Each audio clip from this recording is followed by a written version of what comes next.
How many times can a fan base look at a trade notification, see the shockingly low price tag, and scream at their phone screens, "We could have easily beaten that offer"? Welcome back, everyone. We need to have a very uncomfortable, very honest conversation about what is happening in the Toronto Maple Leafs front office right now. The trade deadline season is officially upon us, the pressure cooker is whistling, and unfortunately, it looks like Toronto is already freezing in the headlights. The news broke on Monday, and it sent a shockwave of frustration through Leafs Nation that is still reverberating today. Kiefer Sherwood, the gritty, high-energy forward who many, and I mean many insiders had pegged as the perfect fit for Toronto's middle six, is off the board. He is not coming to Scotiabank Arena.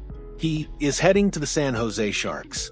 And here is the kicker, the detail that turns disappointment into genuine outrage. The price was 2 second-round picks, 2026 and 2027, and a prospect, Cole Clayton. Let's contextualize this for a second. We aren't talking about a first-round pick. We aren't talking about trading a blue-chip prospect like Easton Cowan or Fraser Minton. We are talking about 2 second-rounders. That is the kind of currency contenders spend without blinking to shore up their roster for a deep run. The Maple Leafs were reportedly in on Sherwood. They were making calls. They were kicking tires. But when push came to shove, they fell short. They couldn't or wouldn't entice the Vancouver Canucks enough to seal the deal. This marks the second time in just 48 hours that Toronto has identified a target, engaged in talks, and watched another team swoop in and close the deal. The emotional temperature among the fan base right now is scorching hot. Why? Because Sherwood represented exactly what this team lacks when the playoffs start.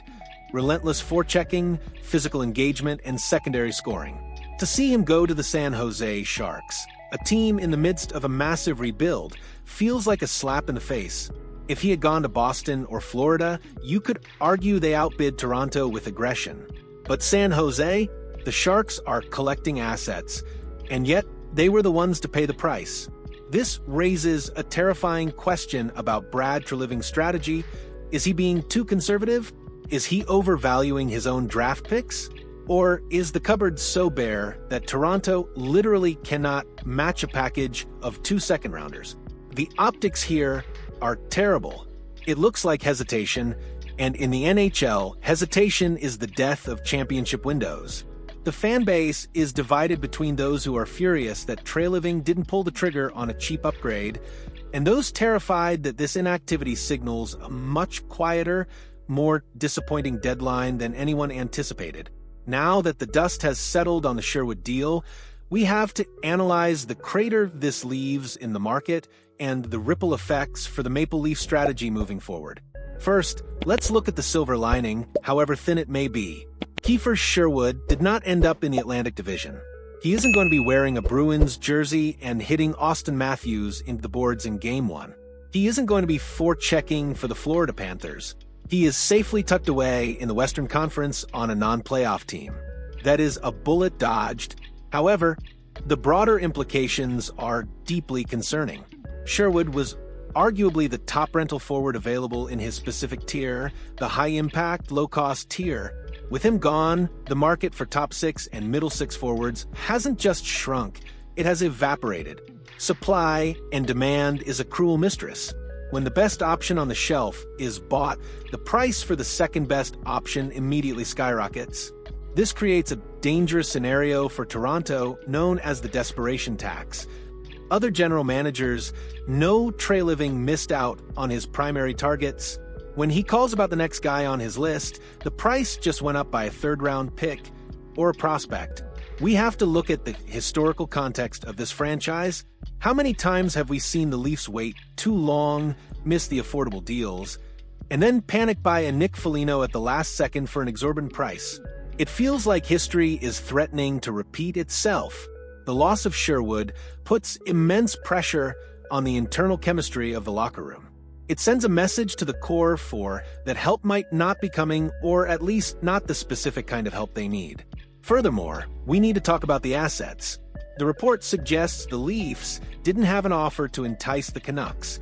That is a polite way of saying Toronto's asset pool is alarmingly shallow. If they couldn't match the Sharks' offer, it confirms that Treliving is operating with one hand tied behind his back. The team does not have a surplus of draft capital, and their prospect pool, outside of the very top names, is thin. This reality forces us to look at the future scenarios. If the Leafs cannot trade for a mid-tier guy like Sherwood, how on earth do they expect to land a big fish? Are they going to have to sacrifice a roster player? If the playoffs started tomorrow, the current depth scoring is arguably not enough to get past the first round against the defensive juggernauts of the East. This miss wasn't just about one player, it was a stress test of the Leafs' trade capabilities, and they failed. So, where do we go from here? If the safe options are flying off the board, maybe it is time for Brad Treliving to stop playing it safe and start swinging for the fences.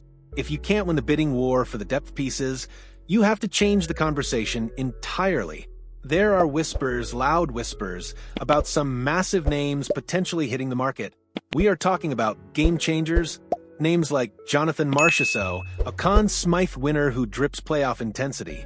Names like Steven Stamkos, the hometown hero whose acquisition would break the internet in southern Ontario.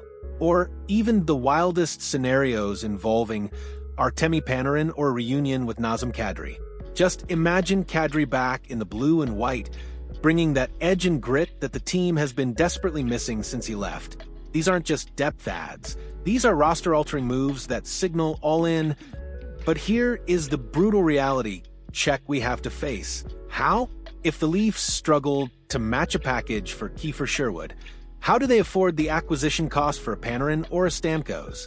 We are entering the realm of cap gymnastics that would make Brandon Pridham sweat.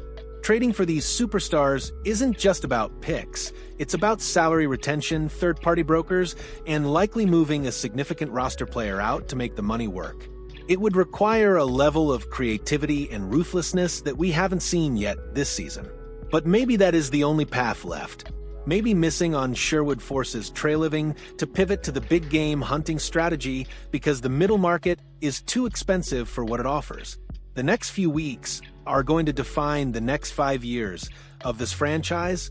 Management has a fork in the road. Path A, they continue to be conservative, miss out on the upgrades, and pray the current roster finds a magical gear in April. Path B, they empty the chamber, trade the future, and bring in a star like Stamkos or Marchessault to take one final, massive swing at the cup. I want to turn this over to you, the most passionate fan base in sports. This is the debate of the season. Are you heartbroken over missing out on Sherwood for such a low price? Or do you think it is a blessing in disguise because it forces the Leafs to aim higher? If you had to pick one of the big names, Stamkos, Kadri, Marchessault, or Panarin, who is the one guy you would trade the farm for to see in a Leafs jersey this spring? Let me know in the comments below. I'll be down there reading your trade proposals. Make sure you hit that like button if you want us to keep tracking every single rumor as we get closer to the deadline. I'll see you in the next video.